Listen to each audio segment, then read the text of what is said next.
আপনার বাবা ইন্ডিয়ার কাছে দিয়ে দিতে চেয়েছেন। আপনি এই এজেন্ডাকে পুরো করতে চেয়েছেন। মানুষ এটা হতে দেবে না।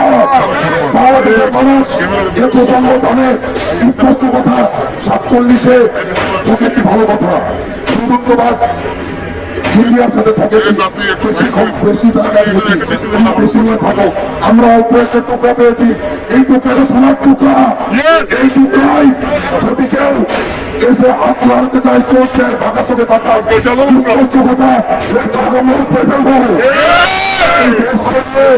এই বাংলাদেশের মানুষ সাইড বলেছিল, এই 16 কোটি মানুষ 1 লাখ থেকে দিল্লিতে গিয়ে পড়বে, দিল্লিতে গিয়ে পড়েছেন। কিন্তু এখন ওখান থেকে গিয়ে আবার মাঝে মাঝে আপনাদেরকে কিমরি কামড়ায়, মাঝে মাঝে আপনাদেরকে কিমরি কামড়ায়। আপনারা বাংলাদেশকে নিয়ে কটু কথা বলেন। সেই ঠিক আমার সোনার বাংলাদেশকে দিয়ে কটু কথা বলবে, সেই ঠিক এই বাংলাদেশের মানুষ ছিঁড়ে ফেলবে। স্পষ্ট কথা, আগামী দিনে যারা ক্ষমতার স্বপ্ন দেখছেন তাদেরকে বলতে চাই, এখান থেকে আপনারা শিক্ষা নিন।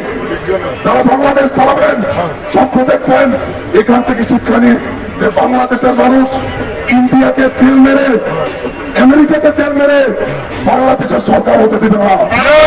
বাংলাদেশের মানুষ চাই বাংলাদেশি বাঙালি প্রিয় সরকারকে চায়। আর আজকের এই দিনে, আজকে আমাদের ঈদের দিন, আজকে আমাদের ঈদের দিনে বিশেষ করে আমরা স্মরণ করছি সেই শহীদ ভাইদেরকে, এবং স্মরণ করছি পিনাকিদা, আপনি দেশের বাইরে অনেক নির্যাতন সহ্য করেছেন, আপনাদেরকে আমরা শ্রদ্ধার সাথে স্মরণ করছি। ইলিয়াস ভাই, আপনাদেরকে আমরা শ্রদ্ধার সাথে স্মরণ করছি।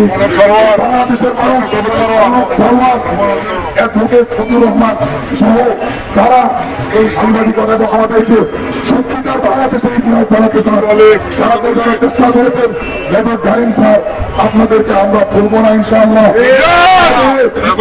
যেভাবে আওয়ামী লীগরা তাদের জাতির পিতাকে স্মরণ করেছে, আমরা ইনশাআল্লাহ আমরা কৃতজ্ঞ হই, আমরা আপনাকে ভুলবো না।